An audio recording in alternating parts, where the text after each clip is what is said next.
Avant la nomination puis l'installation du nouveau Premier ministre, Éric Piéraud a suivi les dernières heures de la cohabitation. Aller et retour entre l'hôtel Matignon et le palais d'Élysée, scène protocolaire dans l'esprit des institutions de la Ve République.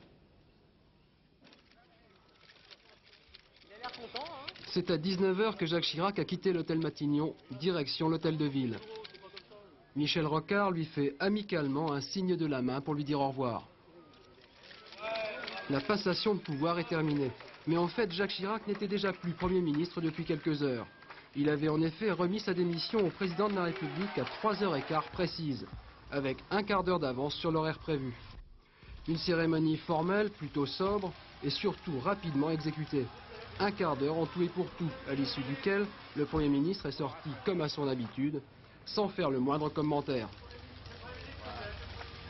Auparavant, il avait consacré l'essentiel de sa journée aux adieux et aux remerciements. Adieux et remerciements à tous les ministres d'abord, qu'il a reçus une dernière fois ce midi. Un certain nombre d'entre eux, Michel Noir, Alain Carignon et Pierre Méhaignerie, ont été contactés par l'Élysée pour figurer dans le nouveau gouvernement. Bonjour. Ils auraient refusé poliment.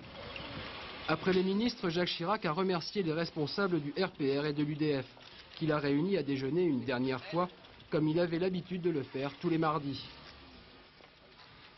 Les derniers cartons avaient été déménagés en fin de matinée. Jacques Chirac pouvait alors partir. Il devrait rester en retrait de la vie politique pendant quelque temps, mais pas question de prendre des grandes vacances. Jacques Chirac n'a pas du tout l'intention d'abandonner. Il fera tout au contraire pour revenir au premier plan le plus vite possible.